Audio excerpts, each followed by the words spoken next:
Hola, buenas tardes a todas las personas que nos siguen. Bienvenidas y bienvenidos a la Dirección de Literatura y Fomento a la Lectura. Yo soy Anel Pérez y me da muchísimo gusto estar con ustedes esta tarde. Estamos en realidad en la segunda emisión del Diplomado en Escritura Creativa y Crítica Literaria, que está llegando al quinto módulo. Estamos en realidad a la mitad del programa y esta es una conferencia abierta a todo el público. Eh, a mí me gustaría muchísimo que todo el público de nuestras redes esté en este semestre, bueno, que sepan que estamos lanzando la convocatoria para la tercera edición justamente de este mismo diplomado. Y bueno, es muy probable que ya tengamos pronto una antología de textos conformado con lo que se ha producido en este diplomado. Las charlas, los cursos y los talleres de este diplomado se han enfocado a las escrituras del yo, a cuento, novela, poesía y además de aspectos específicos sobre construcción de espacios, cursos sobre ciencia, psicoanálisis, historia, entre otros muchos temas, porque aquí es la universidad y tenemos y creemos en la multidisciplina y en la transdisciplina. Las conferencias magistrales, quizá muchas o muchos de ustedes ya lo saben, son estas únicas actividades abiertas a todo el público. El resto del programa generalmente lo hacemos en una virtualidad muy íntima y muy cercana, conformando una especie de colectividad que se acompaña con los procesos de escritura. Y bueno, lo que tratamos es de tender estos puentes de la literatura con otras áreas de la universidad, pero también más allá de la universidad. Y justamente hoy nos acompaña alguien que está en estos puentes de la multidisciplinaridad y de la transdisciplina. Tenemos el enorme gusto, y te lo agradezco infinitamente, Alejandra, que nos hayas aceptado la invitación. Estamos con Alejandra Márquez Abella, que nos va a contar un poco de su gran experiencia como directora y como guionista en cine y en televisión, y nos va a hablar de lo que ella llama la escritura fútil. Para ello, me gustaría muchísimo pedirle a uno de los coordinadores de esta Escuela de Escritura Creativa que nos lean su semblanza curricular, diciendo, Alejandra, que tu trabajo es una marca importante que nos gustaría seguir y entender en este marco de la escritura. ¿Qué es esto de escribir para la pantalla? Y cómo se diferencia de escribir para las páginas, ¿no? Esta escritura que está destinada no necesariamente para lectores y lectoras, sino para un público que mira y escucha una experiencia distinta al libro, que es la pantalla cinematográfica o televisiva. Entonces, bueno, muchas gracias otra vez, Alejandra querida. Los dejo en voz de Eduardo Cerdán. Por favor, adelante, Eduardo querido. Muchas gracias, Anel. Y bueno, insisto en que estamos muy contentos, Alejandra, de tenerte. Y a nombre de la Escuela de Escritura también les doy la bienvenida. Les hablo un poco de la trayectoria de Alejandra. Ella, bueno, nació en San Luis Potosí, estudió cine en el Centro de Estudios Cinematográficos de Cataluña, en Barcelona. Sus películas Semana Santa y Las Niñas Bien se estrenaron en el Festival de Cine de Toronto. Esta última en el programa Plataforma, además de que fue nominada a 14 premios Ariel y recorrió varios festivales además en todo el mundo. Eh, Alejandra fue incluida en la lista de 10 directores a seguir en 2019 de la revista Variety. Ha escrito y dirigido proyectos para televisión por más de una década y destaca en esta labor 2 episodios en la última temporada de Narcos México. Es también autora de El Norte sobre el vacío, su tercera película que obtuvo el premio al mejor largometraje mexicano y mejor guión en el FIC. Y actualmente se encuentra en postproducción de su cuarta película y primera en inglés, A Million Miles Away. Estamos muy contentos de verdad de escucharte, Alejandra. Adelante. Muchas gracias por la invitación. Voy a empezar diciendo que me sorprende mucho esta invitación, ¿no? Me sorprende estar hablando en una escuela de escritores, siempre, aunque los guionistas somos escritores, yo digo que no somos escritores. Y un poco a eso se debe el título que quise darle a esta charla y un poco es el centro pues de lo que yo entiendo que es el guión, ¿no? Para mí es importante que entendamos, por lo menos en el universo que me compete, en la escritura de contenidos audiovisuales o de guiones, Entender que nadie te puede enseñar a escribir, ¿no? Que solo escribir te puede enseñar a escribir, que supongo que es algo que se repite en otras disciplinas también o en otros géneros, pero siento que en el guión hay algo como que es especialmente importante de entender las cosas así. Yo siempre que doy talleres de guión o charlas de guión o lo que sea, o consejos de guión a mis compañeras y amigas o amigos, digo que para aprender a escribir pues hay que entrar a internet, ¿no? Hay que comprarse los libros de Sid Field o el Save the Cat, tan famoso, sí, o digamos seguir como un poco estas teorías formulaicas que te van diciendo cómo seguir una serie de pasos o de recetas para poder escribir un guión, porque creo que esas reglas es lo más fácil, como dar talleres de guión o clases de guión que se centran en esas reglas, que se repiten, ¿no? Digamos, en múltiples maneras y múltiples teorías y múltiples formas distintas. Creo que es un poco como básico, ¿no? O sea, como que todo el mundo tenemos acceso a eso y creo que lo importante es un poco entender el poder o la responsabilidad o la intención, digamos, del guión, ¿no? Y lo que se puede hacer con el guión y lo que se puede hacer desde ahí. Insisto, ¿no? Quiero repetir muchas veces esto, que escribir para cine no escribir, no es escribir. Creo que es un comienzo de escritura, es un poco el trazado de un mapa que comienza a hacer algo en el papel y a través de las palabras, pero que constantemente a lo largo del proceso cinematográfico se reescribe a partir de diferentes instrumentos, ¿no? Y creo que esto hay que tenerlo muy claro, que las palabras, la gramática, el espacio, digamos, que nos brinda el papel no es el límite del guionista, ¿no? O del cineasta. Vamos a ampliarlo un poquito. Yo diría que para aprender a escribir cine, uno tendría que escribir cine, ¿no? Que empezar a escribir cine, ganar un poco esa experiencia, y voy a hablar un poco de cómo se puede hacer eso ahorita. Pero también creo que debería pisar un rodaje, ¿no? Debería pisar un set para ver cómo estos nuevos instrumentos que trae el rodaje siguen reescribiendo esa historia. Creo que un escritor de cine debería ir a una sala de edición para ver cómo esos mismos elementos que se plantearon ahí siguen reescribiéndose a través de otros instrumentos. Y lo mismo diría de ir a una sala donde se diseña el sonido o incluso la música de la película, ¿no? Ahora hablaremos un poco más de los elementos cinematográficos, pero eso, creo que es importante entender que el guión no es una obra terminada, por supuesto, que no es una obra publicable, por supuesto que hay muchos guiones que se publican, pero no es la finalidad del guión. Yo siempre digo que las páginas de un guión van a ser papel reciclable donde puedas tomar notas y hacer dibujos, ¿no? Ese papel va a acabar en la basura, seguramente, ¿no? Cumple su función, muere y se transforma, digamos, en otra cosa.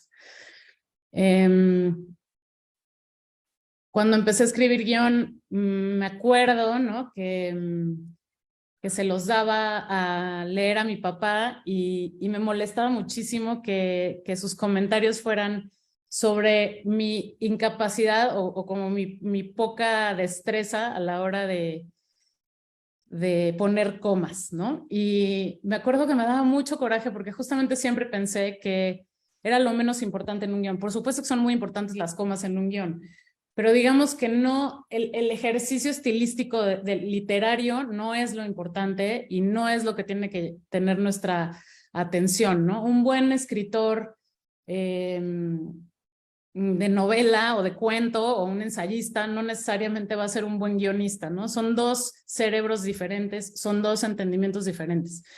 Me pasa mucho que siento que ahora justamente como hablábamos, esa frontera se desdibuja muy constantemente y pensamos que un buen narrador, ¿no? Puede brincar de un lado al otro sin entender, digamos que hay como herramientas distintas. No voy a decir que es un cerebro completamente distinto, pero sí hay muchas herramientas que que son complicadas. Me pienso mucho en un amigo que me dice que los guiones son como si tuvieras que hacer una obra de arte para hacer otra obra de arte, ¿no? Como si tuvieras que escribir un poema para hacer una canción, o como si tuvieras que hacer, no sé, diseñar una coreografía para, no sé, ¿no? Poder escribir un texto, en fin, ¿no? Como que es un paso intermedio que tiene sus propias limitantes y sus propias reglas que lo contienen, que van a hacer un poco que también sus posibilidades sean finitas, ¿no? Como que hay un momento en donde la película trasciende al papel y es muy importante que nos demos cuenta de esto. Yo un poco tengo la fortuna de que estoy en todos los procesos cinematográficos, ¿no? Soy guionista y casi siempre tengo la suerte de poder dirigir lo que escribo, editarlo y, digamos, terminarlo, ¿no? Entonces estoy como en el timón de esta escritura y reescritura, que es hacer una película. Pero cuando estoy sola, digamos, en un grupo de amigos guionistas, siempre me pongo el sombrero de directora y siempre trato de decirles que hay algo como que no se puede controlar desde el papel, ¿no? Hay una cosa que solo, digamos, se termina en el papel y tiene que empezar siendo o sucediendo a través de la presencia física en un set, ¿no? Y digamos, en el contacto con la realidad, que ya no es la promesa que uno escribe en una hoja de papel. Pienso también como que hay que remontarnos un poco al origen del guión, ¿no? El cine es un arte no muy viejo, como todos saben, y es un arte que empezó siendo un poco más libre, diría, ¿no? Porque digamos que el cineasta salía con su cámara, filmaba cosas, volvía, editaba, ¿no? Y exploraba un poco la película desde la forma visual y sonora, o visual cuando solo existe digamos, el cine mudo. Y iba encontrando la película en la sala de edición a través de ensayos, pruebas, experimentaciones, etcétera. El guión aparece junto con los grandes estudios hollywoodenses y con la necesidad de una industria de eficientar sus procesos, ¿no? De ahorrar dinero, ¿no? De acotar un poco lo que se iba a filmar y de entender y presupuestar, básicamente, lo que iba a suceder. Entonces, el guión es básicamente un artefacto capitalista, ¿no? Que ha venido a ceñir o a ordenar una película y a preplanearla, digamos, ¿no? A entender cómo se tiene que filmar para que suceda. Entonces el guión no es algo que es inherente al cine, ¿no? Puede suceder o eso, viene un poco con esta carga y el cine podría suceder o el guión, digamos, cinematográfico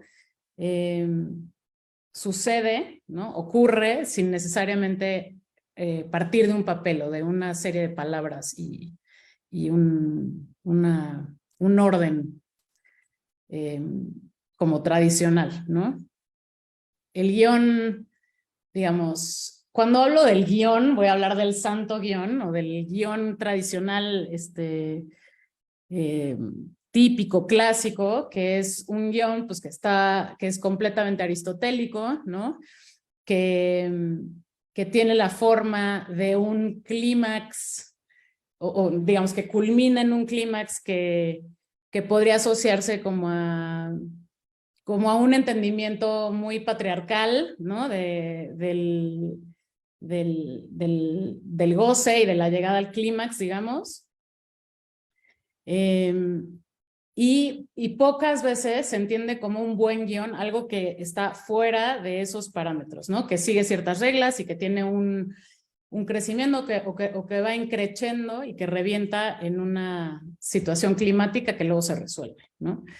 Un poco por hacer como una definición así burda quizás, pero bueno, necesaria de las condiciones que tiene que tener un guión, podríamos decir que un guión está escrito en presente, ¿no? Esa es una cualidad muy importante, o ese es como un manierismo muy clásico del guión.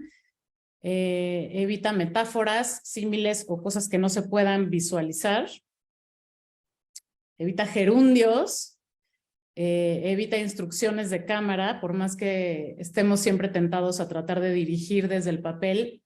Una regla del guión es que hay que evitar las instrucciones de cámara, los movimientos de la cámara, digamos, o las cuestiones más técnicas.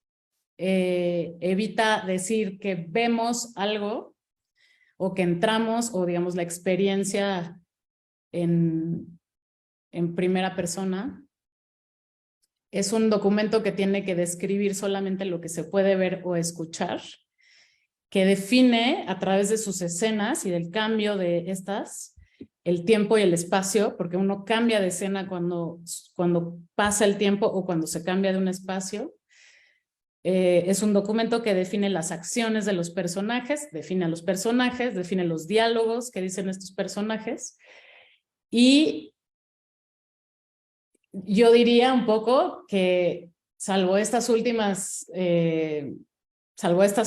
3 cosas, todo lo demás es cuestionable, ¿no? Como que los guiones evolucionan, hay mucha gente que tiene como esta fijación con estas reglas. Yo cada vez me despego más de estas reglas, me parece que muchas veces las metáforas o, pues sí, como echar mano quizás de una posibilidad más literaria, pues te da chance de crear atmósferas que hacen que un lector, que va a ser seguramente un productor, un actor, o alguien que tiene que entender de qué estamos hablando y qué tipo de atmósfera queremos construir, va a encontrar útil, ¿no? Entonces siento que no hay reglas tan fijas, y no hay una buena manera de escribir un guión y no hay una mala manera de escribir un guión, ¿no? Creo que hay, mientras el objetivo, que es que un equipo de producción, un equipo de cámara, un equipo de actores puedan entender lo que está sucediendo y hacer algo, ¿no? Y ayudar un poco a escribir a ellos, ¿no? Como escritores de la obra, digamos, también. A partir de eso, pues ese es el objetivo del guión, ¿no? Comunicar y trazar un mapa para todos para poder hacer una película. Pero yo diría, ¿no? Que eso, hay que darnos licencias. Creo que la película y su forma y su filosofía tiene que tomar el guión desde el principio y tiene que habitar el guión de una manera como muy radical. Obviamente un guión clásico tiene los 3 actos, ¿no? Que digamos que comprenden el setup o el establecimiento, el status quo, ¿no? De donde partimos, el mundo que se va como a transgredir a partir de algo, la confrontación de las fuerzas, digamos, y la resolución.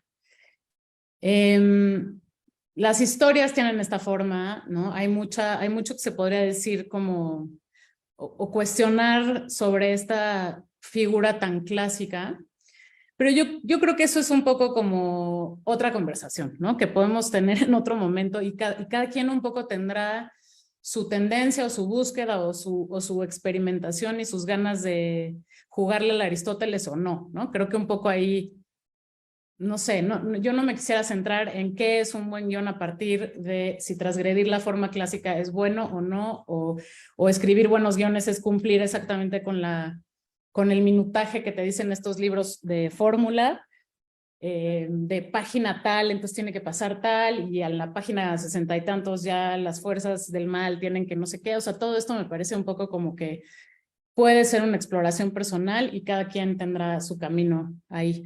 Yo lo que quisiera decir hoy, que me importa mucho, porque así lo he entendido y me ha costado mucho trabajo entenderlo, es que escribir cine o televisión, ¿no? O un medio audiovisual, digamos, se parece más a programar que a otra cosa. Y digamos que lo que se programa, o nuestra materia prima, ¿no? La que tenemos para empezar esta secuenciación, ¿no? Son los elementos cinematográficos, que son un montón y un poco, o sea, los puedo enumerar para que como que entendamos de qué estoy hablando y a partir de qué podemos empezar a escribir, ¿no? Digamos, con qué elementos podemos jugar. Todos los elementos de la fotografía, evidentemente el encuadre, la luz, el movimiento, las cosas que tienen que ver más con el departamento de arte, que son las locaciones, el arte, el vestuario, el maquillaje, evidentemente la edición, la dirección de actores, la música diegética, es decir, la música que suena en las escenas, y la no diegética, que es la que cae como, digamos, como algo externo, el diseño sonoro, y bueno, y las subcategorías de esto, que es el color, las formas, etcétera, ¿no? Estos elementos, los directores de cine, las directoras de cine, estamos constantemente trabajando con ellos, pero son elementos que se tienen que establecer desde el guión. Tienen que estar y tienen que jugar y tienen que crear símbolos a partir de su yuxtaposición, ¿no? O su juego, que estén ya planteados desde el principio, desde el guión, para que el director, la directora que va a llegar a llevar eso a la pantalla, seas tú mismo, sea alguien más, pueda partir ya de un código establecido, ¿no? Cuando hablo de dirección de actores, con respecto al guión, hablo de que uno ya está dirigiendo actores cuando escribe María se levanta de la mesa y azota la puerta, ¿no? En vez de decir María está enojada, ¿no? Cuando hablo de encuadre, no es lo mismo escribir Juan, no sé, abre un cajón, que decir Juan abre un cajón con su dedo meñique, ¿no? Estamos planteando que hay un detalle que es importante y que quizás va a tener una paga, ¿no? O una cosecha, ¿no? De algo que estamos sembrando a través de ese detalle visual que está condicionando un poco al director o a la directora a hacer un tipo de plano, ¿no? A tener una escala específica. Evidentemente la luz, ¿no? La luz, no solamente establecer si es día o noche, sino los juegos que puede tener la luz para, digamos, hablar de cosas emocionales o para establecer, pues eso, un lenguaje que se va a repetir a lo largo de la película, ¿no? Si los claroscuros significan la traición de la familia o si, no sé, no estamos haciendo cosas más narrativas con la luz, más allá de decir que es día o que es noche o que está prendida o apagada la luz. Las locaciones evidentemente se plantean en el guión y son clave, ¿no? En cuanto al desglose de producción y lo que tiene que hacer el equipo de producción en términos como de presupuesto y planeación. Pero es importante también pensar que podemos programar a partir de las locaciones. ¿Cómo es un espacio? ¿Se parece a otro? ¿Qué sucede dónde? ¿Qué símbolo, digamos, en la comunidad tiene un espacio? ¿Qué símbolo tiene para el personaje? Entender que el espacio es importante en el sentido también en que las cosas que pasaron ahí quedarán en la memoria del espectador y que revisitar esos espacios va a tener un significado para el espectador. En cuestiones de arte, pues diría que un poco lo que hablaba, el color, la forma, uno puede hacer un sistema de imágenes que condicione al espectador como perrito de Pavlov, digamos, a que suceden cosas cuando ciertos colores ocurren o aparecen, o que ciertas formas, no sé, las redondas, los cuadrados, los triángulos se asocian más con unos personajes o con unas situaciones que con otros. Y luego obviamente temas que tienen que ver con el maquillaje o el vestuario, que la gente cree que el maquillaje y el vestuario es como una cosa de moda o como algo que hay que dejar ahí de lado y que tiene que ver con que los actores se vean bien o mal. Y hay muchísimo que se narra a través de el vestuario y el maquillaje. Como ejemplo pondría, mi película, Las Niñas Bien, había todo un tema de quién sigue a quién o quién va detrás de quién a partir del vestuario y del maquillaje, ¿no? De nuevo, juegas con colores, quieres que un personaje resalte, quieres que no resalte. Si está en un jardín y está vestida de verde, pues se va, digamos, a perder en el vasto espacio de la vegetación. Si quieres que resalte, la vas a poner un color más claro. Y todo esto puede irse planteando desde el guión y puede irnos ayudando a programar la narración y la historia, ¿no? La edición es intrínseca al guión. Cuando tú te sientas a editar, estás con el guión al lado y estás tratando de montar ese guión, que es un poco tu guía, tu mapa, tu partitura, y muchísimas cosas van a cambiar, ¿no? Y es triste y a veces no cambian tanto y es un poco como una sorpresa y una cosa como que varía de proyecto y de entre proyecto y proyecto, y creo también que esto un poco que decía de la filosofía de la película es importante, ¿no? A mí me ha pasado como filmando mis películas que digo que el alma de la película siempre es más fuerte que nada de lo que se tenga planeado, que nada de lo que esté escrito, ¿no? Si estás haciendo una película sobre la burocracia, quizás la burocracia va a tomar la película. Si estás haciendo una película sobre el desamor o la traición, quizás esos elementos van a tomar la película.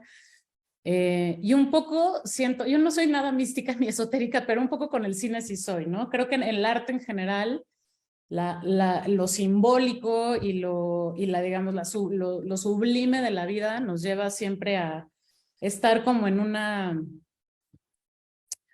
pues sí, como en una retroalimentación de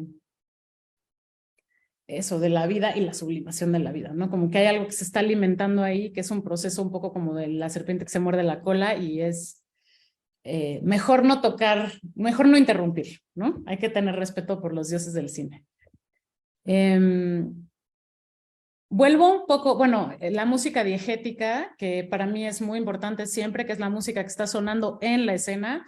Si estás en un taller mecánico, ¿qué está sonando ahí atrás? ¿Por qué es importante? ¿Es importante la letra de esa canción o la melodía de esa canción o el instrumento que está sonando ahí tiene algo que ver con, no sé, algo que tiene relevancia para nuestro personaje o nuestra historia de alguna forma? Es importante y es un elemento que nos ayuda de nuevo a la programación. La música no diegética, que es la que viene y se instala como score, que pueden ser canciones o música original que se compone para la película y que también pues va a ser un elemento que con el que quizás hay que tener más cuidado. Yo siempre tengo mucho cuidado con la música en general, pero con este tipo de música, porque la música funciona diferente al cine, a la imagen. La música es capaz de generar emoción muy rápido. Y yo creo siempre que hay que estar claros en que la emoción está en la construcción, en la programación de lo que estamos construyendo y no en el efecto inmediatista que tiene la música, ¿no? El diseño sonoro, que tiene que ver con todo lo que suena en la película, que es importantísimo tener claro desde el guión, no solo porque hay piezas de información clave que pueden estar dadas a través de sonidos, y no me refiero a los diálogos, obviamente, ¿no? Los diálogos, digamos, dejémoslo hasta el final como el monstruo menos deseado Pero hay muchas cosas que nos pueden decir dónde estamos, cómo se siente el personaje. Aquí hay como elementos que pueden ser lógicos y narrativos. Si estamos en no sé, narrando una historia que sucede junto al mar, pues el mar va a ser un sonido que va a estar ahí, que va a tener un protagonismo, pero quizás nosotros decidimos que la muerte es representada por el graznido o no sé, ¿no? O por una campana que suena en la iglesia cada que algo sucede, y entonces ese sonido va a tener un significado específico en nuestra película y va a condicionar al espectador, aunque no se dé cuenta de ciertas cosas, le va a provocar cosas, ¿no? Cada elemento funciona de forma distinta. Evidentemente hay cosas mucho más visuales, hay cosas como mucho más concretas, más claras, y hay otros elementos que funcionan de manera más sutil, mucho más matizada, ¿no?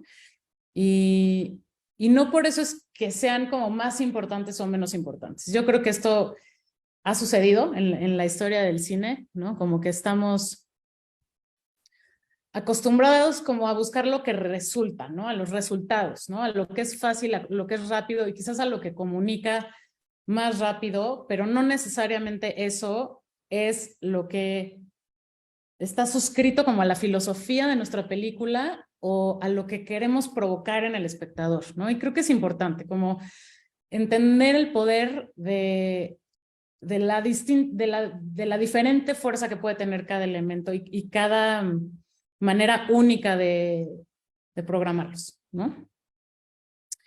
Me voy a ir muy rápido porque no tenemos mucho tiempo y prefiero como que armemos un diálogo después, pero bueno, voy a ir soltando así choro y al final si quieren que hagamos un poquito de más profundización en algo, pues podemos. Yo siempre, me cuesta mucho trabajo dar talleres de guión, como decía, como que no creo en que haya un guión bueno, ¿no? Entonces me resulta como muy complicado enseñar a escribir.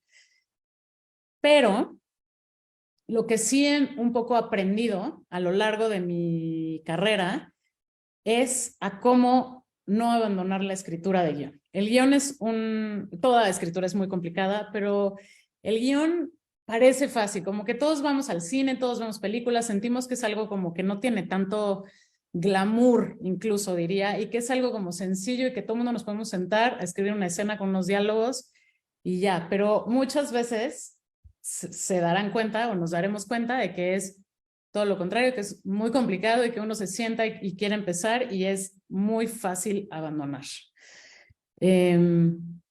Entonces, un poco como que he creado, ¿no? O he diseñado a partir de las cosas que he escuchado y que he aprendido y que he agarrado incluso de otros maestros formulaicos como de los que hablaba, una especie de metodología que a mí me funciona muy bien para no parar, para no dejar de escribir.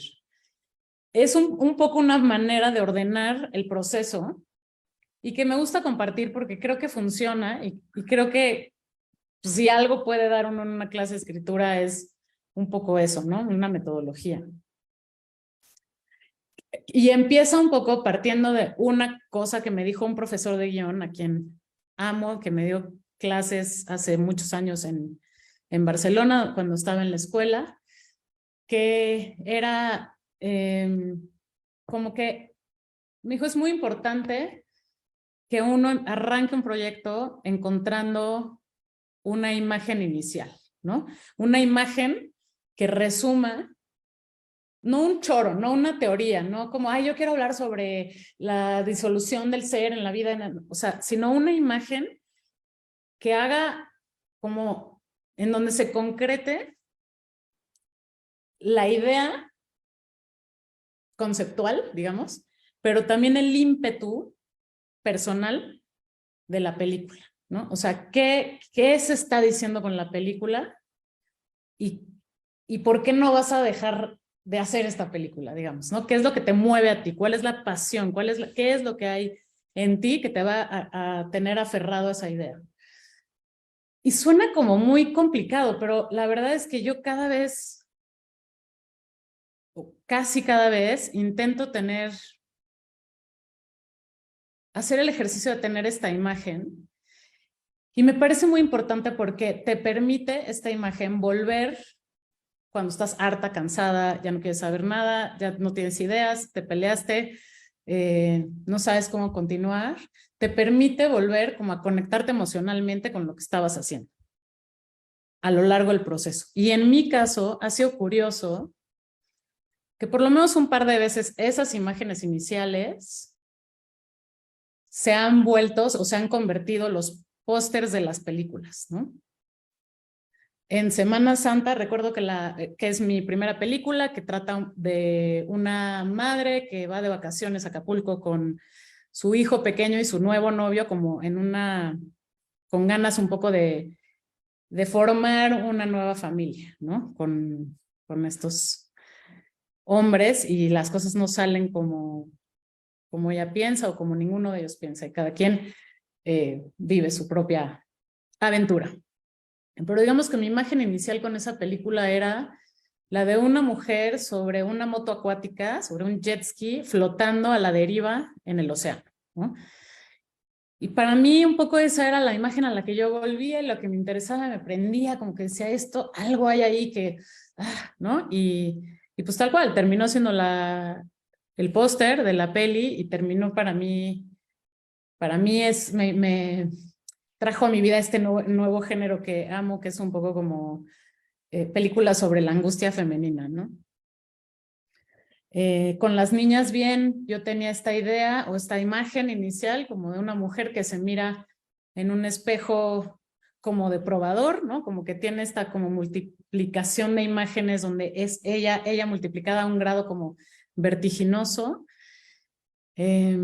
No fue el póster oficial de Cinépolis, pero sí fue el póster en algunos países y en algunas regiones, y eso, ¿no? Volver ahí y filmarla, ¿no? Sé que fueron ambas estas escenas fueron escenas que terminamos filmando, pues como que cerraron el circulito. Ya que uno tiene esta imagen inicial, ¿no? Que definida, me parece que es importante brincar a las palabras, ¿no? A la escritura de una sinopsis, algo muy cortito. O sea, creo que entre menos mejor. Mientras más concreto, 3 líneas, 4 líneas, 5 líneas. Sí hay como mucho que explicar, pero como contar la historia que uno quiere contar lo más chiquito que se pueda, ¿no? Y como reescribirla y reescribirla y reescribirla y reescribirla. Y creo que como que no hay que tener prisa por escribir diálogos, ¿no? Creo que hay que reescribir sinopsis de diferentes formas, y luego, ¿qué pasa si, no es una historia sobre una mamá que se va de vacaciones sino, a ver, ¿qué pasa si es la historia de un niño que se va de vacaciones con su mamá y con su nana? ¿Y qué pasa si es, no? Como que ahí empiezas como a barajar punto de vista, perspectivas, qué te importa, qué te suena mejor, por dónde quieres llevar la película, etcétera. Ya que uno tiene esa sinopsis más o menos clara, yo lo que hago es brincar a lo que llamo, bueno, o Maki, el guionista que recordarán por su aparición chistosa en Adaptation, la película entonces tengo un blank de director de cine, pero bueno, ¿no? Donde se habla del guión, del guionista y como de las fórmulas de la escritura. Él tiene esta teoría que me gusta mucho y a mí me ha funcionado. Él dice que los guiones de largometraje tienen entre 40 y 60 eventos. Un evento, en inglés le podríamos llamar plot point, ¿no? Un evento es algo que sucede, pero digamos un cambio, ¿no? Alguien se enoja, o alguien deja a alguien, o alguien decide algo, ¿no? Es muy divertido tratar de escribir una película en 40 o 60 eventos. A mí me gusta además hacerlo como en 3 cuartillas, en 3 páginas, un poco tratando de buscar los actos, no siendo tan estricta con eso, pero tratando como de en puntos de cambio, ¿no? Ir encontrando la acción que sucede, ¿no? ¿Qué va pasando? ¿Qué va pasando? Esto pasa y entonces esto y entonces esto. Y Maki dice que te puedes pasar como 6 meses haciendo esa lista de eventos. Yo creo que es demasiado 6 meses, pero creo que sí te puedes pasar varios días dándole vueltas, reordenándola, volviéndola a escribir, haciendo borradores de cómo puede ser esa lista de eventos. A mí me gusta hacer esto de diferentes maneras, como que creo que hay que dejar la computadora un poco, ¿no? Y como tratar de incorporar a nuestro proceso como otras corporalidades, ¿no? Como que estar en la computadora haciendo listas, no sé, ¿no? Como que a mí me parece un poco limitante. De pronto, eso, puedes hacer listas a mano, en hojas de papel. A mí me gusta luego brincar al pizarrón de corcho, ¿no? Y hacer con tarjetitas que luego ya se pone el mundo muy divertido si le pones colores ¿no? A la trama del amor y a la trama de la venganza del morado y a la trama del no sé qué, o a personajes, puedes hacer tu propia ideología y colorimetría loca, ¿no? Y ahí un poco ir codificando tal cual la película, cambiando qué pasa si esto es el principio y esto es el final, qué pasa si esto pasa después de esto, o no, o esto no tiene nada que ver estos dos eventos, ¿no? Como que puede uno experimentar y ver los resultados, y es muy divertido además narrarlo en voz alta a alguien más. Esa es otra cosa que me gustaría decir, que yo ya no creo en la escritura en solitario para cine y televisión, por lo menos. Me parece que siempre hay que tener a alguien que está escuchando y que está coescribiendo, ¿no? Con nosotros. Entonces, eso, es muy divertido leer del pizarrón, contar la historia, ¿no? En voz alta. Esta es la historia de un hombre que nació, y entonces va y hace, ¿no? Y aquí, y la vas narrando, y la vas escuchando, y vas entendiendo cuáles son los problemas, los hoyos, qué no tiene sentido, qué tiene sentido, por dónde quieres ir, ¿no? Después del pizarrón de corcho me gusta pasar a otro tipo de pizarrón, que puede ser el pizarrón de plumones o algo, que un poco implica otro tipo de compromiso, ¿no? Escribir en el pizarrón de plumones ya implica como un orden que va a ser más definitivo. No está hecho, porque estar borrando, digamos, es un rollo, ¿no? Como estar reordenando la historia. Pues uno brinca el pizarrón de plumones cuando ya está un poco más comprometido con la historia o con la secuencia de la historia. Me gusta mucho, como decía, pasar de la computadora a la mano, a las tarjetas que ya implican que muevas tu cuerpo, que estés generando otro tipo de pensamiento, incluso otras conexiones neuronales, ¿no? Y un poco después de hacer todo este juego con la lista de eventos, como el gran esqueleto de la película, yo creo que es tiempo como de pasar a lo que diría que es como al argumento, ¿no? Que es como escribir el cuentito, ¿no? Escribir como más literariamente el cuentito. ¿De qué se trata?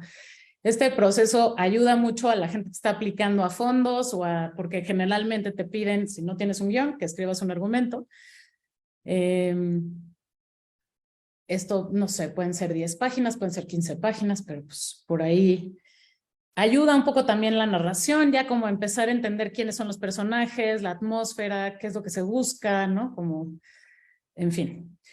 Del argumento, yo siempre sugiero que se pase a una escaleta, que es como una especie de guión bebé, ¿no? Como un guión que no está desarrollado. Un guión que ya está partido más o menos en escenas o en eventos grandes, que quizás se va a partir todavía en más escenas después, pero que tiene como, ya está un poquito más desarrollado y tiene una forma más de guión. Quizás ya lo partiste en escenas o en locaciones, ¿no?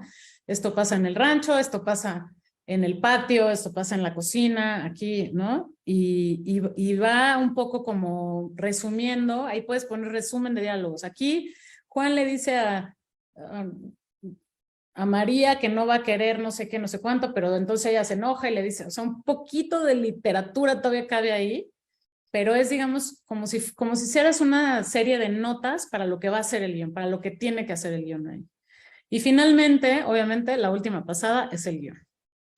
Una escaleta de un largometraje podría tener unas 20 y tantas páginas, digamos, cada quien, pero yo diría que algo saludable serían unas 20 y tantas páginas. Y luego un guión, pues eso, entre 90 a 100, una página por minuto, como ya saben.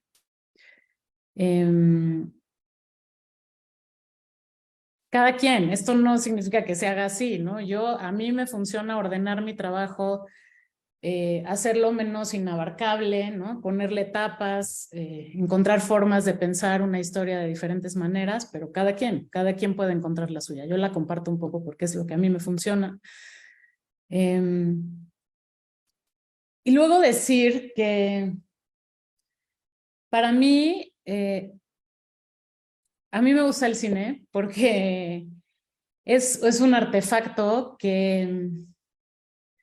que visibiliza lo intangible, ¿no? Cosas que suceden en otro plano pueden visualizarse a través de la imagen y el sonido.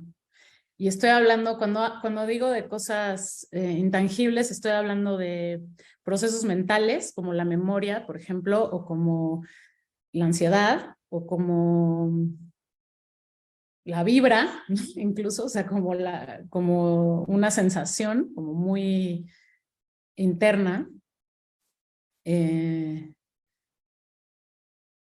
Y eso me lleva un poco como a la pelea como hollywoodense y no hollywoodense, como sobre la trama externa y la trama interna, ¿no? A mí me parece que, de nuevo, cada quien, todo es aceptable, pero hay muchas veces que las tramas externas, que son, digamos, la trama del Señor de los Anillos, ¿no? Como hay un lugar al que hay que llegar y hay que, o no me sé el Señor de los Anillos bien, entonces no me voy a ir por ahí, pero hay que cruzar 7 pantanos, matar a 4 dragones, rescatar a 7 princesas y nada, para entonces tal, ¿no? Y ese es un poco como un ejemplo exagerado de lo que podría ser una trama externa. Me gusta poner el ejemplo de Jan Dillman, de Chantal Akerman, que es como pues, la historia de una ama de casa que vive entre 4 paredes, pues prostituyéndose y haciendo el quehacer, ¿no? Básicamente. Entonces, me gusta pensar como en estas tramas un poco más internas, donde quizás eso, estás contando la historia de una mujer que tiene que cruzar la calle para ir a la tienda, y esos no son 7 pantanos, y esos no son 4 dragones, ni mucho menos, pero esos dragones y esos pantanos están sucediendo en el interior y se pueden narrar con la misma relevancia y con la misma profundidad que lo otro, ¿no? Un tipo de trama no es mejor que la otra. A mí me gustan mucho las historias donde no hay misterio sobre lo que va a pasar, ¿no? Uno sabe desde el minuto 2 lo que va a suceder en esta historia, pero hay como una inquietud por saber el cómo, ¿no? Y creo que esto tiene mucho que ver con las tramas internas, pero bueno, no hay tiempo de extendernos tanto en esto, pero un ejemplo, porque un poco como que lo que me viene, ¿no? A partir de pensar esto es, ¿cómo les digo a ustedes que se escribe esto? ¿Cómo se escribe esto? ¿Cómo se escribe la angustia femenina? ¿Cómo se escribe un proceso interno tan complejo? Y creo que no hay una buena manera tampoco, creo que no hay una forma sencilla. Y quiero un poco ponerles el ejemplo de una escena grandota que yo escribí mal o que no escribí como terminó siendo, y que ahora no sé si escribiría diferente. Y les quiero poner la escena, que es una escena de las niñas bien. Voy a compartir mi pantalla para que quien no la ha visto la pueda ver.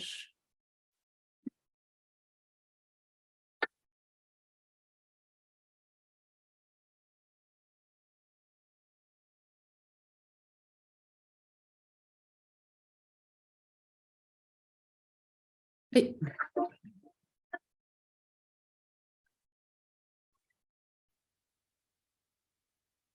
No, más que fíjate que no la oímos, Alejandra. ¿No? No.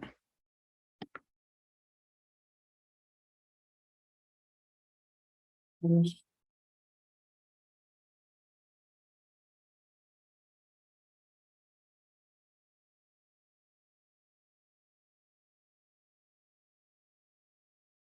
Voy a tratar de ponerle la pestañita esa, pero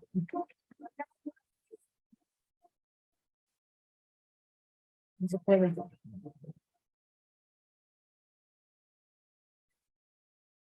Es raro porque ¿me oyen a mí? Sí, a ti sí. No oímos, pero quién sabe por qué. No entiendo por qué. Voy a dejarla correr un poco y vuelvo, porque no sé si lo vamos a poder resolver.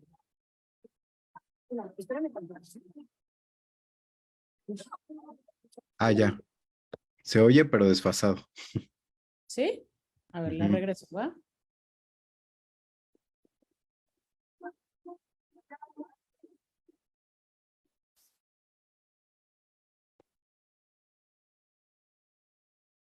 ¿No?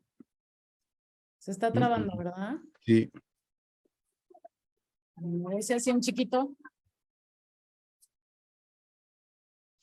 pues ahí sí corre. Y se oye, ¿no? No sé, no sé si todavía se oye.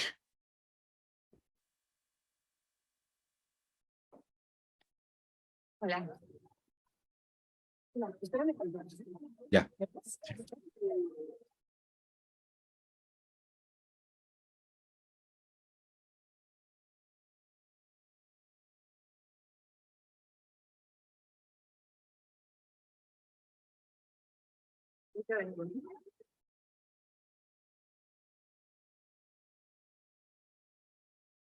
No te vas a juntar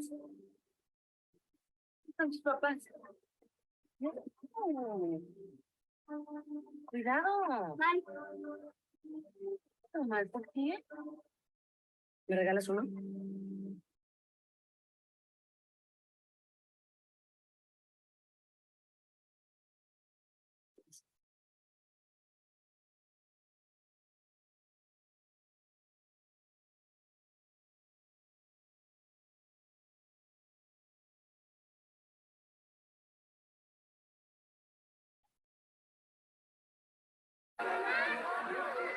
Tienes que pasar el dato de los ponis, ¿eh? Ay, sí, claro, por supuesto, cuando quieras. Oye, ¿ya sabes qué te vas a poner en mi cumpleaños? Sí van a venir, ¿no? Como no me han confirmado. Sí, perdón, es que no sabemos todavía, como Fernando tiene tanto trabajo. Ay, no, sí, venga, se va a poner bien bueno. Voy a poner aquí pista en el jardín, música en vivo y toda la cosa. ¿Cuánta fiesta? Sí, todos los años me pasa. Como Betito y yo cumplimos seguidito.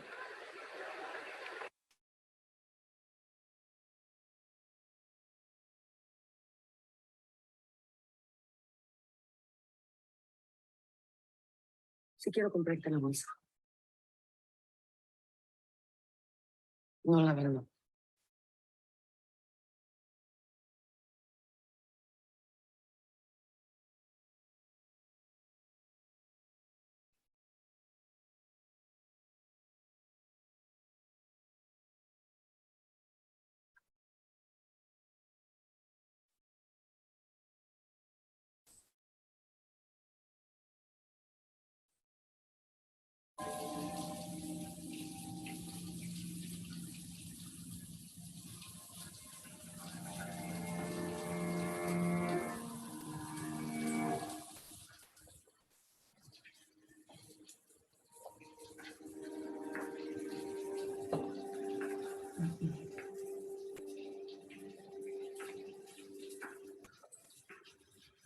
Dale, dale, dale, no pierdas el hilo, porque si lo pierdes, pierdes el camino. Ya le diste una, ya le diste dos, ya le diste tres, y se acabó.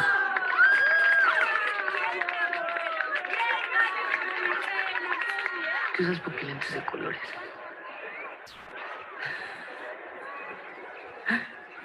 Las del club dicen que usas los morados para parecerte a Elizabeth Taylor y los verdes para parecerte a Sofía Loren.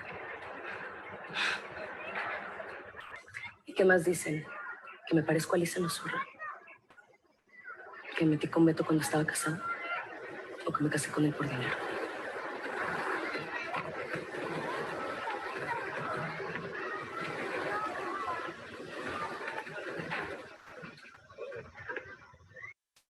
¿Por qué eres tan pinche soberbia, eh? Todo mundo sabe lo que les está pasando. Se dice todo el mundo. ¿De verdad crees que no sé por qué no me invitaste a tu fiesta? Y Alejandra y toda esa bola de niñas mimadas de repente quieren ser mis amigas.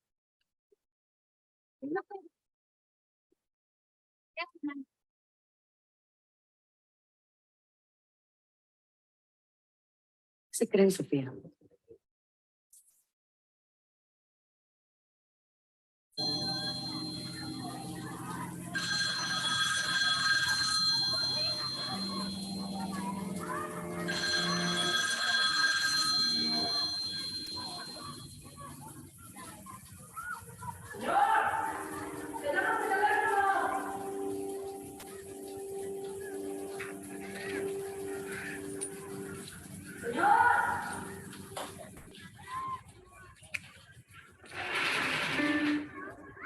Porque si no pierdes, pierdes uno. Ya le diste una, ya le diste dos, ya le diste tres y tu tiempo. La voy a parar ahí porque no tenemos mucho tiempo. Pero bueno, un poco como que lo que quería ejemplificar con esta escena es que cuando yo escribí este guión, esta escena eran 5 escenas diferentes que tenían una secuencia, ¿no? Que iban una detrás de la otra. Y tuve muchos problemas a la hora de las reescrituras del guión porque nunca sabía cuál era el orden perfecto para estas escenas, ¿no? Como que las cambiaba y ponía una antes que la otra. Hasta que llegando a la sala de edición, las filmé, ¿no? Las filmé las 5. Y al llegar a la sala de edición me di cuenta, o con el editor nos dimos cuenta, de que lo que funcionaba o de lo que teníamos que intentar hacer era que todas estas escenas sucedieran al mismo tiempo, ¿no? Como una especie de desorientación mental en el personaje, donde estás aquí, pero estás allá, pero estás en la conversación, pero estás en la piñata, pero estás arriba. Y eso generaba como un espacio mental en el personaje que nos ayudaba a describir el momento de la trama que estaba viviendo internamente, ¿no? Entonces, un poco después de vivir esa experiencia, como que yo dije, bueno, ¿y entonces qué significa esto? ¿Significa que tengo que escribir así? ¿Significa que tengo que escribir 5 escenas fragmentadas, intercortadas entre sí? Como que tengo como guionista buena que saber eso a priori, ¿no? Para poder llegar a un set y ejecutarlo como se debe. Y entonces, no sé, me queda la duda, porque creo que hubo un acierto en dejar esa reescritura para la edición y no hacerla en el guión, ¿no? Digo, no tenía la capacidad ni nunca lo hubiera podido hacer, pero ahora cuando estoy ante una situación similar, cuando algo me pasa así, me da miedo siempre editar tanto desde el guión. Y quizás es una cosa de experiencia y con el tiempo lo voy a aprender a hacer más y más. Pero bueno, ¿no? Este es un ejemplo como de cómo la forma también se vuelve muy importante a la hora de expresar o narrar una trama interior. Como último pensamiento, porque ya quiero empezar con las preguntas para no chorear y monotematizar esta reunión yo, quiero como hacer la distinción también que se puede construir desde el guión entre emoción y pensamiento, porque siento que el mundo del cine o del universo audiovisual está como muy centrado, y quizás eso es por las fuerzas terribles hollywoodenses, en generar emoción, ¿no? En generar sentimiento, sentimentalismo, ¿no? Y no pensamiento. Y no estoy diciendo como que uno tenga que ver una película y acabar como con una teoría súper compleja, sociológica sobre las cosas, pero sí me parece que el cine puede, además de generar, el cine desde el guión, puede además de generar emociones, generar una reflexión o una reflexión más compleja a partir de cómo se le presentan al espectador las cosas, ¿no? Y un poco un ejemplo que les quería poner, pero siento que no nos va a dar tiempo y más bien lo voy a compartir por el chat, es esto que dijo Haneke, el cineasta Haneke, en una mesa redonda de estas que organiza un periódico una revista muy importante de cine, con respecto a la lista de Schindler de Spielberg, ¿no? Y él critica un poco que a partir de de la construcción de suspenso, del suspenso de si va a salir gas o no de las regaderas en la lista de Schindler, se construya una emocionalidad, ¿no? A él le parece deleznable que haya una construcción emocional que se convierta en entretenimiento a partir de, pues, una cosa tan inmoral, ¿no?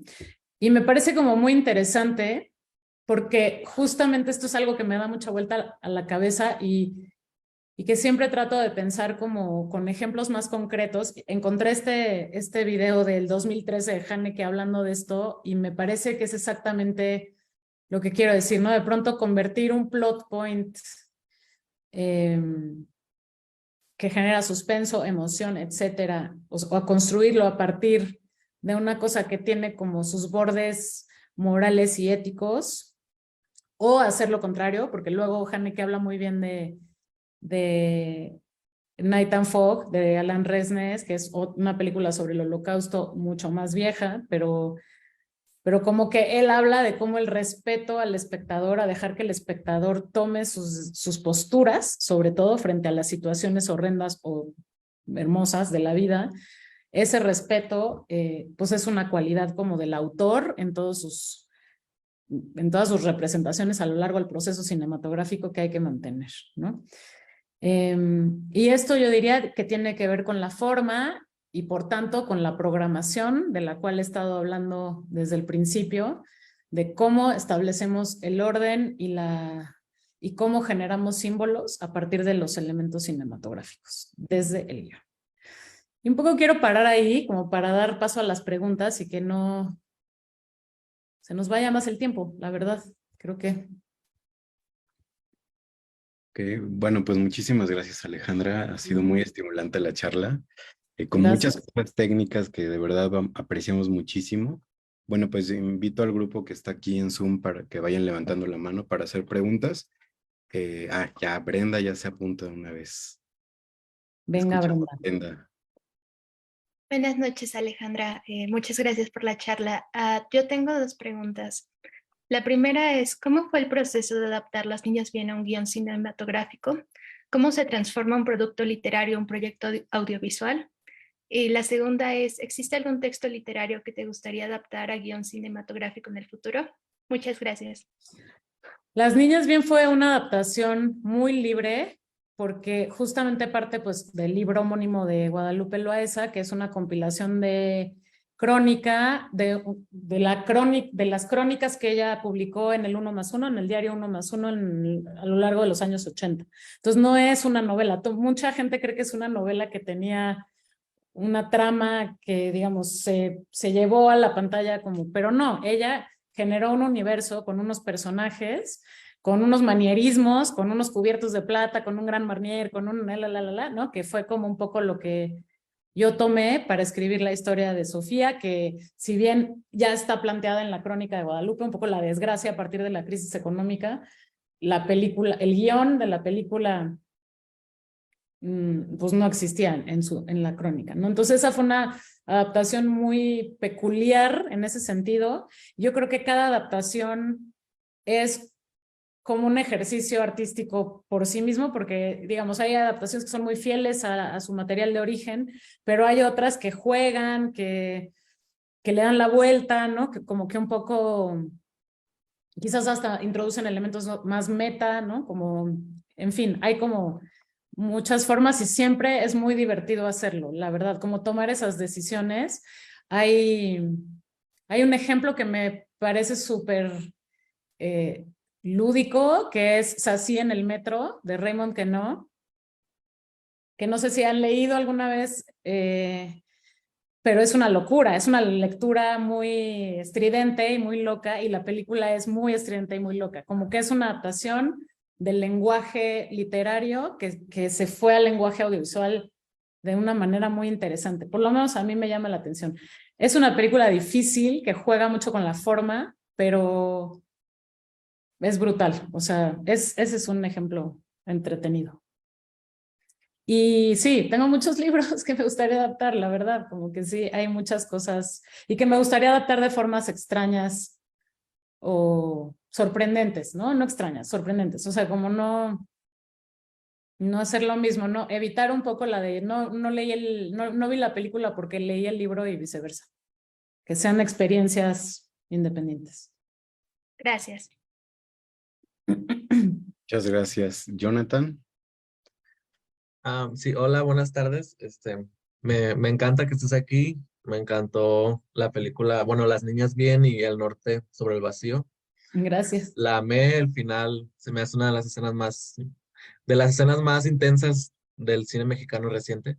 Y te quería preguntar, bueno, dos cosas, pero ahorita nada más una, ¿cómo le hace alguien que no está como dentro del medio cinematográfico para, no sé, presentar una idea, un manuscrito a un guión, digo, un guión, a un director, una directora, una casa productora? O sea, ¿cómo le hace a alguien que está afuera, ¿no? Pues que no estudió cine y que, pues que no ha trabajado tanto en él. Híjole, es como que se me ocurre contestarte pues entrando, pero entrando yo creo que puedes, o sea, el IMCINE tiene muchos apoyos y muchos espacios de creación donde pues naturalmente es una puerta al mundo audiovisual y del cine. También siento que todo el mundo puede escribir, ¿no? Y quizás trabajando a la mano de alguien que ya escribe guión o asistiendo un poco los procesos de un guionista, ¿no? Que siempre necesitamos mucha ayuda. No sé, se me ocurre, como que si me hubieras, o sea, en mi caso, no sé, en mi caso yo cuando salí de la escuela de cine nunca me imaginé que iba a escribir un guión o que iba a hacer una película, jamás. O sea, no sabía cómo hacerlo, ni mucho menos. Empecé a trabajar en cosas que no eran tan sofisticadas y lindas como la publicidad y cosas menos. Y ya, me puse a escribir un guión en secreto y ya, y así un poco. Escribiendo. Gracias. Muchas gracias. Ahora vamos con Cristian. Hola, bueno, antes que nada quisiera agradecerle mucho por estar aquí. Estoy emocionadísimo de que esté con nosotros porque aquí entre los del diplomado yo escribo en guión. Esa es mi situación cómoda. Muy Entonces, bien. me alegra muchísimo poder tener la oportunidad de hacerle preguntas. Disculpe si me emociono mucho. Tengo miles de preguntas que le quisiera hacer. He estado tratando de escribir desde hace mucho. He hecho mi tarea, me he echado Story, Save the Cat, todos los de Seedfield, mi corcho está por allá.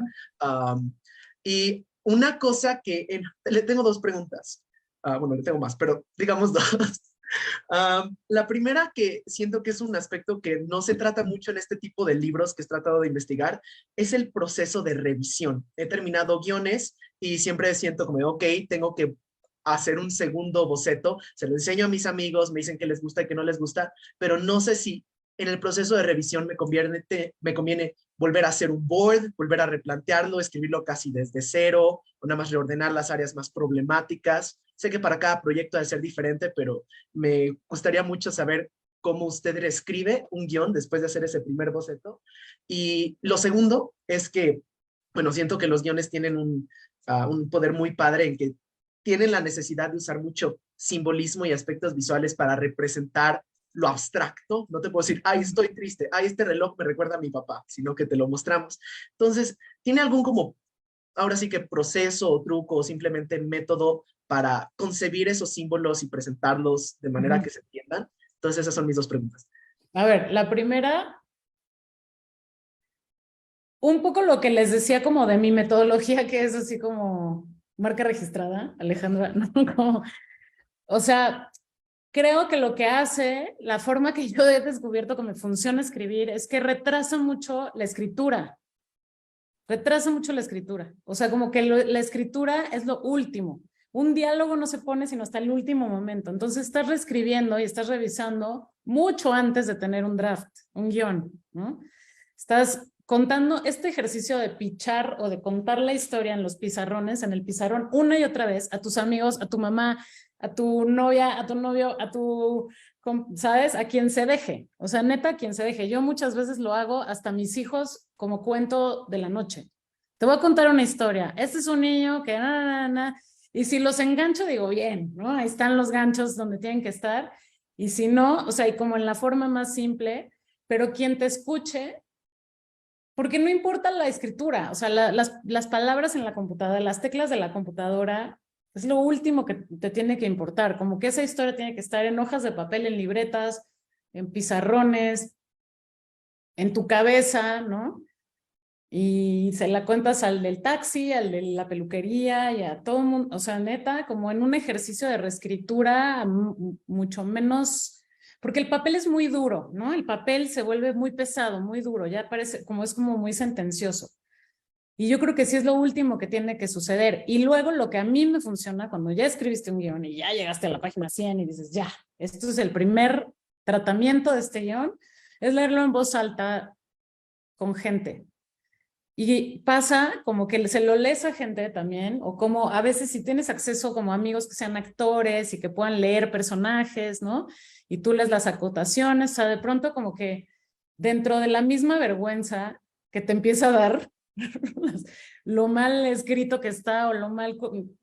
Hay algo que se va arreglando en tu cabeza, que dices, no, esta escena, no, o esta escena va antes que esta, vas entendiendo, ¿no? Como que a través de la mirada y los oídos del otro vas entendiendo muchas cosas que te dan malestar a ti de tu propia obra, ¿no? O lo que sea. O sea, como que siento que ahí hay algo interesante. Yo también trabajo mucho a partir de combatir la vergüenza.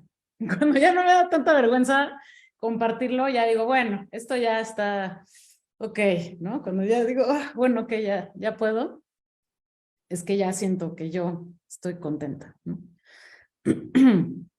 Y espérate, la otra era los símbolos, los elementos, y un poco si hay como un sistema, ¿no? O sea, yo creo que lo más difícil para un cineasta, y estoy hablando de un guionista como un cineasta, es tener ideas, ¿no? Como que tú dices, bueno, esta es una historia sobre un cazador de patos, ¿no? Entonces, este es un cazador de patos, y a partir de los cazadores de patos, es todo lo que se te ocurra sobre los cazadores de patos, de Elmer de Bugs Bunny hasta la pieza más cañona de, no sé, del Cid, ya sabes, o sea, como todo lo que hay en el medio, en la cultura pop, las cosas que te resuenan, las canciones, las marchas, ¿no sabes? O sea, como que hay un montón de cosas que tienen que ver con los conceptos. Y también siento que conceptualizar, ¿no? O sea, como decir, bueno, ¿qué es un cazador? Es alguien que espera, que observa, que bla, bla, bla, ¿no? ¿De qué va mi película? De alguien que espera, que observa, que mata, que quiere conectarse con la vida de una forma diferente. Entonces, ¿de qué estoy hablando? ¿De qué tipo de personaje estoy hablando? Y entonces ya cuando ves el despertador, que es perfecto para que te recuerde a su padre, dices, es ese despertador, porque suena como las trompetas con las que su padre lo despertaba para ir a cazar cuando era niño, por decir cualquier cosa, ¿no? Pero sí, pues el mundo está lleno, por eso digo que los elementos cinematográficos son todo, son colores, son formas, son sonidos, son canciones, son conceptos filosóficos también, son palabras, y todo para mí debería estar contenido en un universo que tiene sentido, ¿no? Obviamente me es más fácil luego hablar de mis películas porque pues, son universos que yo contuve y me es más difícil hablar de otras, pero digamos que, por ejemplo, en El Norte sobre el Vacío, que la canción que cantan estas dos amigas, que es Media Naranja de Faye, pues tiene una relación con el naranjo, o sea, hay como todo un universo donde estamos conteniéndonos en el universo familiar donde las naranjas significan algo, ¿no? Y hay, pues por decir cualquier tontería, ¿eh? No es que me sienta muy orgullosa de esto que le estoy diciendo, pero es un ejemplo. Ok, muy interesante. Entonces, nada más para seguir con esa pregunta, aclarando todo. Entonces, uno, cuando reescribe entre escenas o el guión completo o nada más reordena, normalmente cómo es el proceso.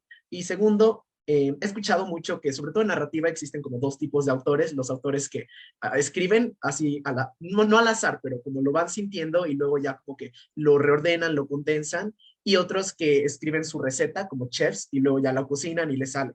He escuchado obviamente que en el cine casi es puro chef, puro ordeno todo y, o sea, nadie lleva con un guión espontáneo y luego lo reordena. ¿Qué tan cierto es eso? ¿No? Quería preguntarle. Yo creo que completamente, digo, obviamente no hay una receta general, ¿no? Cada quien lo puede hacer como quiera. Por eso digo que no hay un buen guión o una buena forma de escribir un guión, pero yo diría que si no tienes un mapita trazado, te vas a perder y te va a costar mucho tiempo y que no es que estés, yo no diría como que lo estás haciendo. O sea, no diría que una cosa es más libre que la otra. Me parece que nada más es, como decía, postergar un poco la escritura. Si empiezas a escribir escenas y diálogos desde el día 1, pues vas a tener 500 parches, ¿no? Y el parche se siente. O sea, como que yo siento que esto es un poco como ir de la conceptualización de las ideas más generales de la filosofía a ir como poniéndole carne a esto, ¿no? Que obviamente va tomando la forma de espacios, personajes, diálogos, ¿no? Como que se va robusteciendo conforme vas avanzando.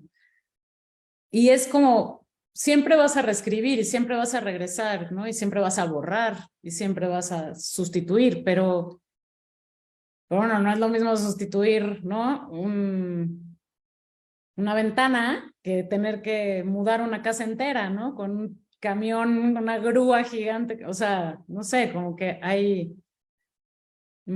posibilidades como de vivir la vida un poco más alegremente, también diría, ¿no? Como que escribir se trata muchas veces de combatir la frustración y yo creo mucho en la escritura a partir del goce y creo que esto un poco que te digo te garantiza, parezco anuncio de fabuloso, pero te garantiza un poquito de más goce, de más disfrute en el proceso y de menos abandono del proceso.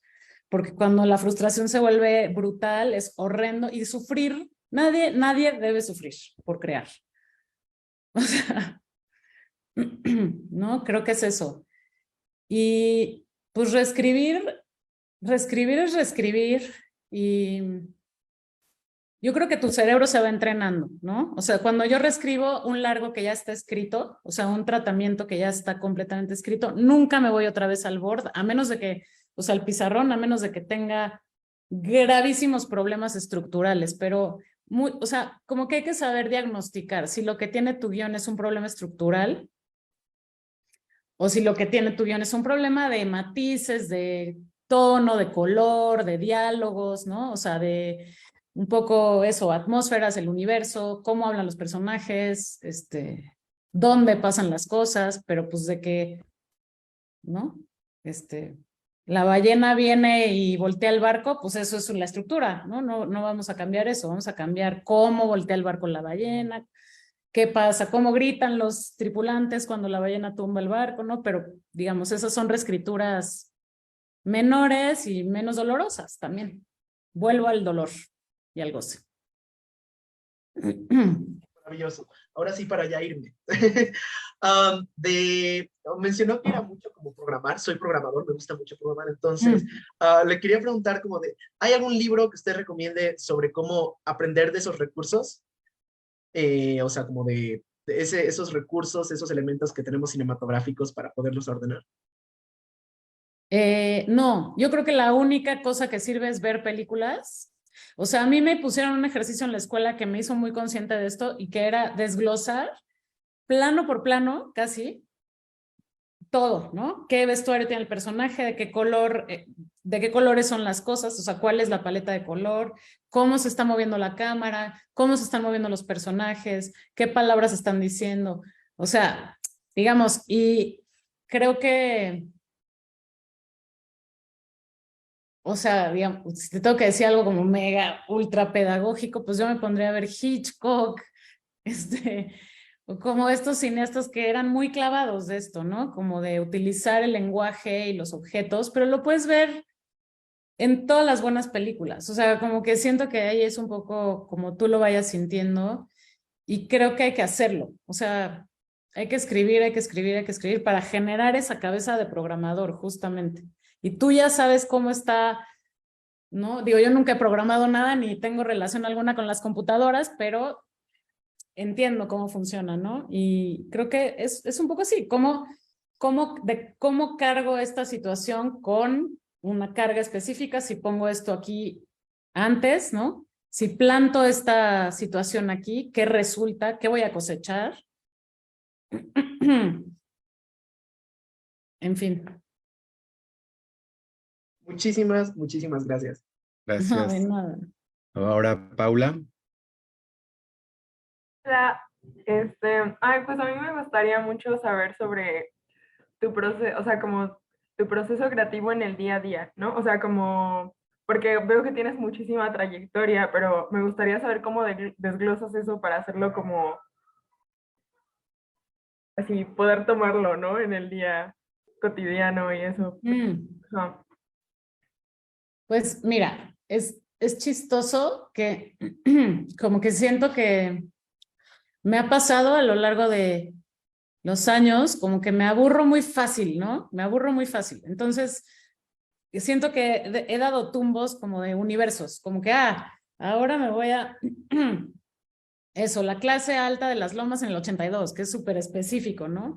O ahora me voy a los vaqueros de Nuevo León, del noreste mexicano,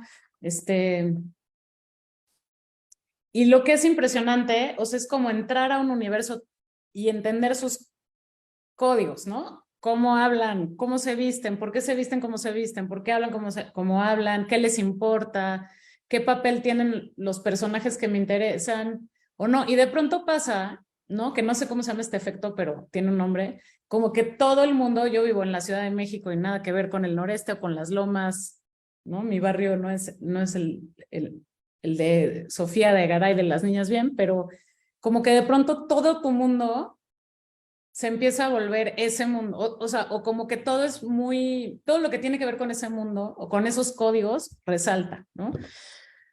A mí me pasó haciendo Las Niñas Bien que me empecé como a relacionar diferente con las mujeres, ¿no? Me empecé como a incorporar a diferentes grupos de mujeres que no sé por qué, o sea, como a grupos de WhatsApp, ¿no? O de como a... Y era quizás una búsqueda, y no muy consciente, de cómo tener ideas o de entender cómo se siente ser segregada de pronto de ciertos espacios que no quisieras. No sé, o sea, creo que va variando, ¿no? Pero un poco es eso, creo, que toda tu óptica se convierte o se vuelve más sensible a un concepto, a una idea, a un universo, a un mundo. Estás constantemente a buscar cómo desenmarañarlo, entenderlo, o tener ideas, sobre todo, ¿no? Una que es, o sea, yo además que luego tengo que estar ahí y hablar con la fotógrafa o con los actores y decirles, ¿no? Como que es, ¿qué les digo? No sé, ¿no? Como que, ¿de dónde saco ideas? ¿No? Y claro, tienes que leer mucho, ver muchas cosas, pensar un montón.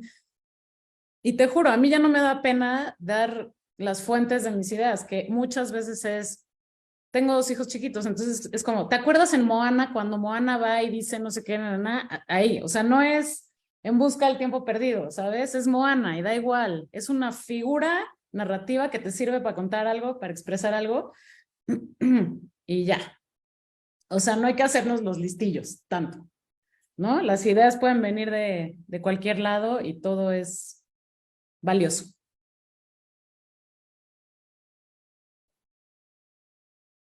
Moana es una película de Disney para niños, que tiene un guión bastante bueno, por cierto. La recomiendo. Paula, ¿eso es todo? Sí, y también decirte que admiro mucho tu trabajo simbólico en Las Niñas Bien, me encanta. Sí. Gracias. Bueno, si hay más estudiantes que quieran preguntar o comentar algo, pueden levantar la mano. A ver, Jonathan.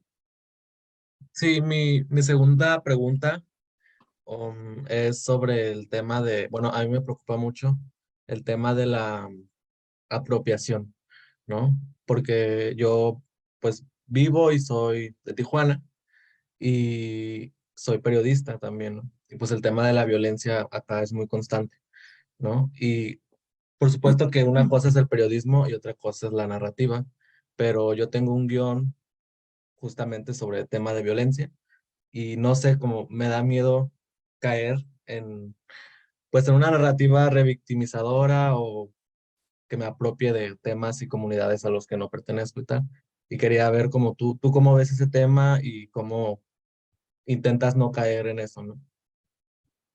Pues es lo que te decía, lo que les decía de Haneke, ¿no? Que dice Haneke, o sea, como que hay una cosa que a mí me parece como muy importante y me preocupa mucho, ¿no? Que siento que cada vez más nos enfocamos en los temas y en los personajes. Es decir, o sea, una película no va a ser necesariamente feminista porque tenga a Simone de Beauvoir como protagonista, ¿no? O sea, si la forma de la película, la confección, la codificación de los elementos cinematográficos no está honrando el feminismo, digamos, puedes poner cualquier idea, cualquier tema, cualquier virtuosismo ahí y no va a trascender, o sea, quizás va a quedarse como algo muy epidérmico, ¿no? Como una especie de, pues sí, como de show superficial o como de, sí, no sé, a mí me parece que sobre todo como el cine que busca cambiar la realidad, porque es verdad que el cine tiene una enorme capacidad de ser propaganda y la propaganda no necesariamente es mala, ¿no? No vamos a decir que toda la propaganda es mala, o sea, puede ayudar y apoyar y empujar las buenas causas sin duda. Pero eso, yo creo que los límites están en la manipulación de las emociones. Tienes que dejar que el espectador, como dice Haneke, sea capaz de tomar sus propias decisiones y tú no puedes imponer tu postura. Y eso tiene que ver un poco también con la apropiación y la representación. Tú no puedes hablar por nadie, tú puedes observar y a partir de la forma cinematográfica, que es definir un punto de vista, por ejemplo, ¿no? No necesariamente tienes que hablar desde un personaje que no eres tú en primera persona, ¿no? Quizás, ¿no? Puede ahí haber una decisión, por decirte algo muy burdo, ¿no? Pero también con las niñas bien a mí, mucha gente me decía cuando leía el guión, me decía, ok, entonces vas a hacer una apología de la clase alta, ¿no? ¿Y por qué no haces una película sobre la crisis económica donde hables de los pobres? Y era un poco como, bueno, porque uno, me interesa observar a esta gente a los ojos, ¿no? Me interesa observar, digamos, al villano, al opresor, y a un poco sostenerle la mirada y ver qué pasa cuando esta gente sufre, como tratar de entenderlos y ver qué sucede y desde ahí construir una crítica al sistema que vivimos, que no nada más ser condescendiente con otro grupo social que quizás y evidentemente se vio muchísimo más afectado por esa crisis, ¿no? Pero también, no sé, son ejercicios personales, ¿no? Yo vengo de una familia de San Luis Potosí que se parece más a las niñas bien que a otra cosa, entonces me parecía como más honesto y que tenía un poco de más sentido posicionarme, aunque fuera críticamente, ¿no? Y hacer un poco de auto-roasting, ¿no? Como, no sé, cada quien, son decisiones personales y son exploraciones formales, pero no los temas y los personajes nos condenan. O sea, yo creo que es muy importante eso. O sea, que haz lo que quieras. Es importante cómo lo narras, en la forma, en la narración, en la manera que tengas de decirlo, está la clave. Gracias. Ahorita vamos contigo, Cristian. Nada más te cuento que te han dejado varios comentarios en Facebook. Hola, Facebook. Y preguntas, ya los has resuelto algunas, pero por ejemplo esta de Ana Cadena, bueno, te referías un poco cuando hablabas de esto del goce y hablabas de tu rutina, pero ella pregunta, ¿cuáles son tus recomendaciones para ayudar al guionista a superar los baches creativos? o sea, vuelvo, ¿no? Encontrar una metodología propia, o sea, tomen la mía, pero quizás no les conviene porque tienen otra manera de relacionarse con el trabajo o no sé, ¿no? Yo tengo esta, pero encuentren la suya.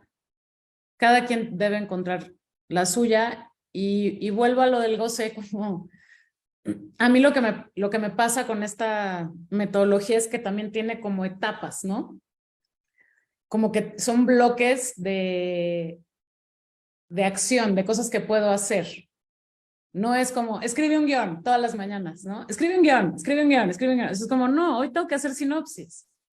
Hoy voy a hacer sinopsis. Mañana voy a hacer otra cosa. Y es una como cosa que va engordándose poco a poco y no es brutal, no es escribe un guión de la noche a la mañana, no es así de lapidante, ¿no? Y eso, ir como superando etapa por etapa, te da mucha satisfacción. O sea, dices, tengo una sinopsis, tengo 5 sinopsis, no, soy loca, me voy a premiar con una cervecita. O sea, no sé, ¿no? Como que hay una sensación de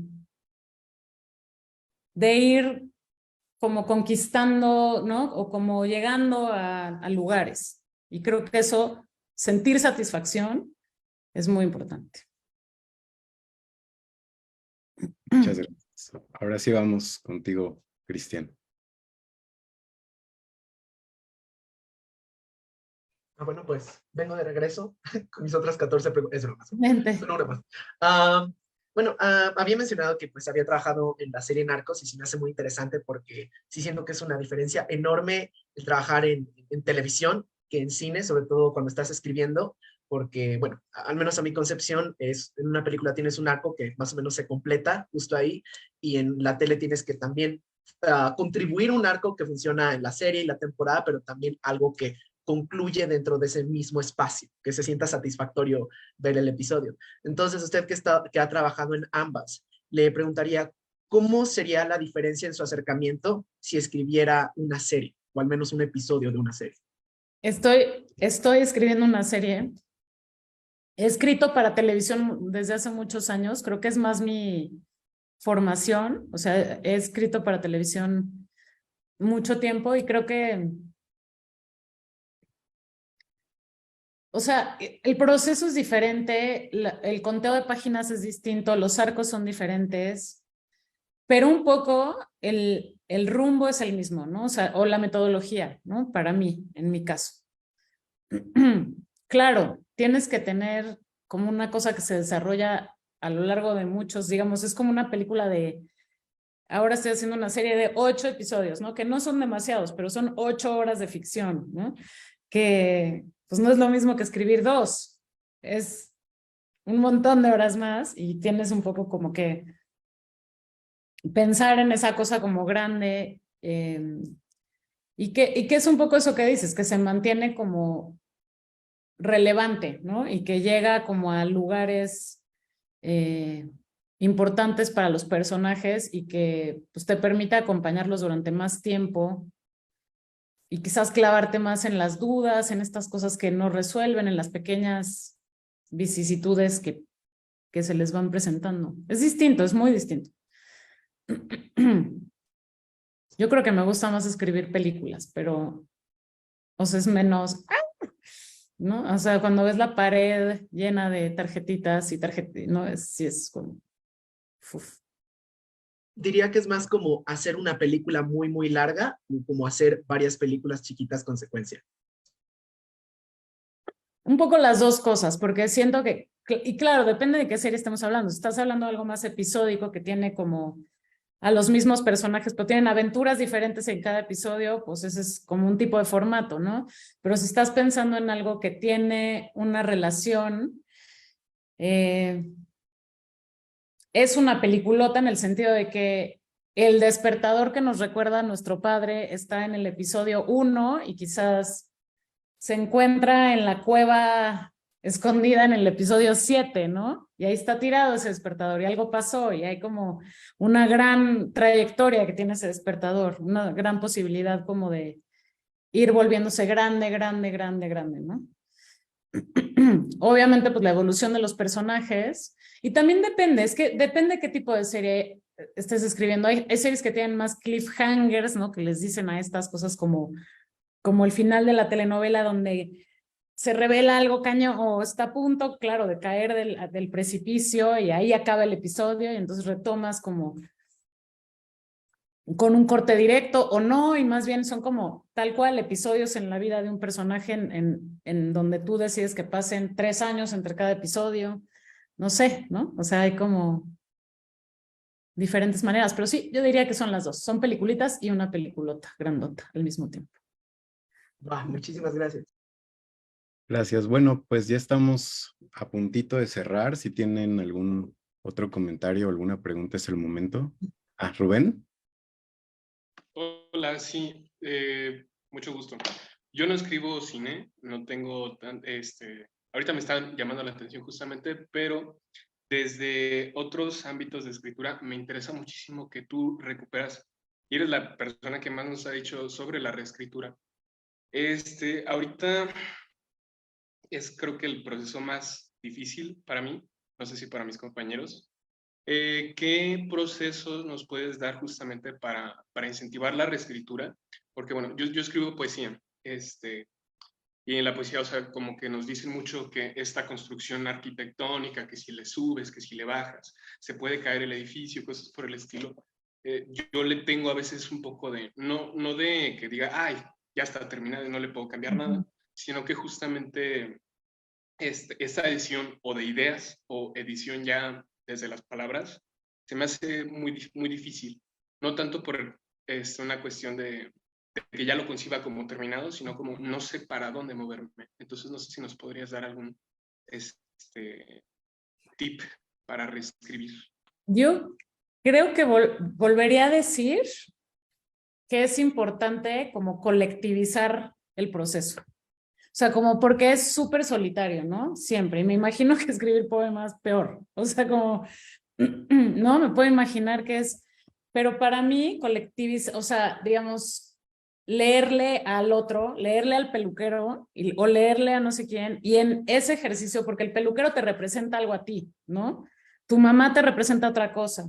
Tu amigo, el que más admiras, te representa otra cosa. Y en cada lectura o en cada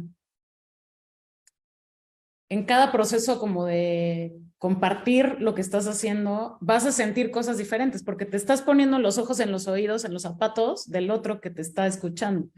Y te contestas muchas dudas, como que dices, puta, seguro está pensando que este verso no sé qué, o que esta escena es una estupidez. Y en realidad eres tú quien está pensando que es una estupidez y que tienes que cambiarlo. Y como que esa voz que te surge cuando crees que el peluquero piensa eso de ti es muy valiosa, ¿no? Porque eres tú. No es el peluquero quién sabe qué piensa, ¿no?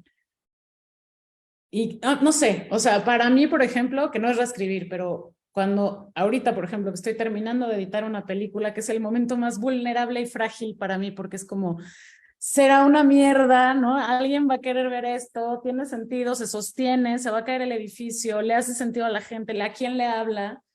Como que verla con gente que me importa, porque quiero o porque respeto o porque al revés no entiende nada y ver de qué se ríe aquel que desprecio, ¿no? O sea, como que todo eso siento que te da ideas también de qué hacer, ¿no? Porque el problema es la parálisis, ¿no? O sea, como decir, ¿qué reescribo? ¿Qué está mal? Y siento que eso, como que el arte es la búsqueda de ideas para hacer, ¿no? Para ponerte en acción. Ya me puse súper existencial, pero sí, o sea, eso, yo creo que la colectividad, o sea, como unirnos como creadores, esta cosa como del creador solitario, que ya está muy de moda decir esto, pero es verdad, ¿no? Como que a nadie tiene una conexión especial con Dios, ¿no? Todos estamos un poco compartiéndonos, desdoblarte en otros, exacto, tal cual, ya.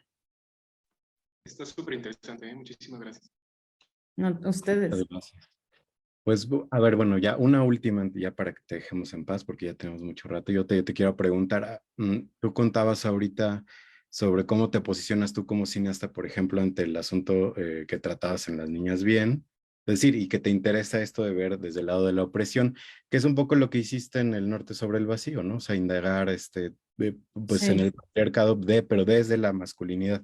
Ahora, tú decías que es como un auto-roasting, lo que hiciste en Las Niñas Bien, pero en el caso del Norte sobre el, hasta el género, ¿no? Bueno, que toma como elementos del western, que es también como una fantasía, pues Ujú. muy patriarcal, macha.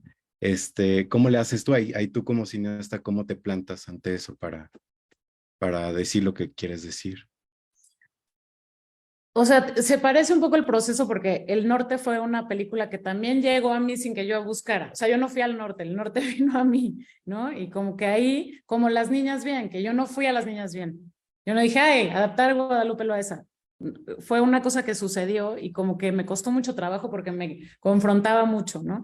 Con El Norte, creo que eso fue de pronto como, mira, a mí que me interesa los temas de género, el feminismo, las mujeres, los roles, la familia,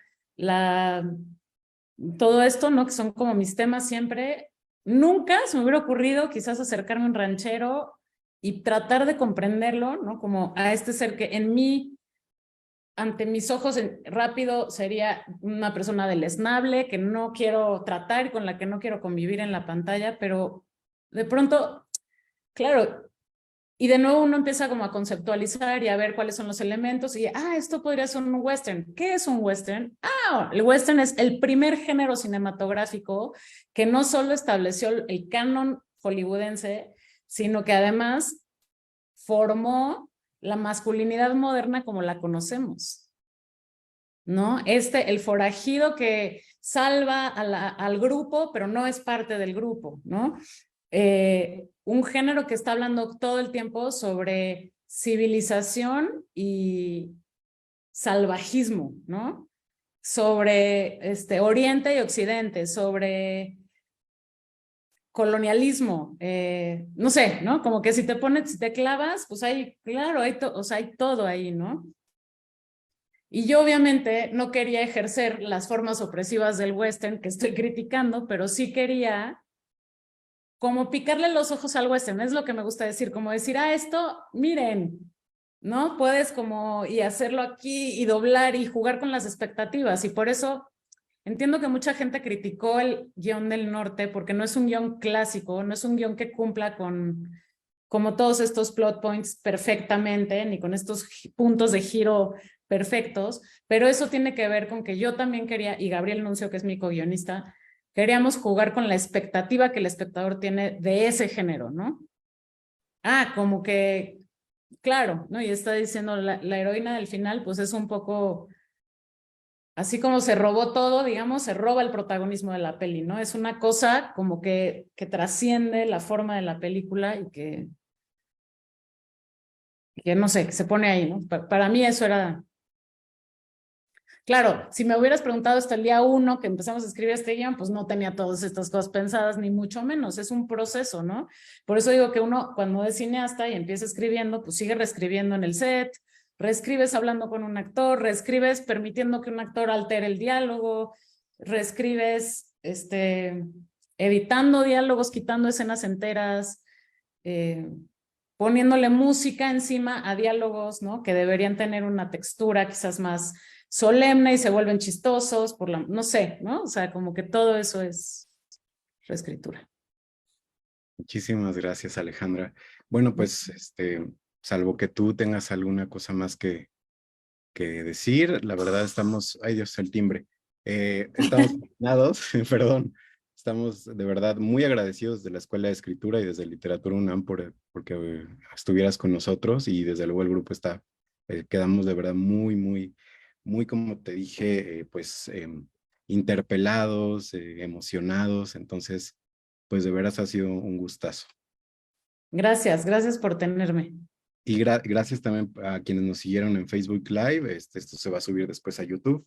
Muchas gracias a todos quienes nos acompañaron. Buenas noches. Bye. Bye.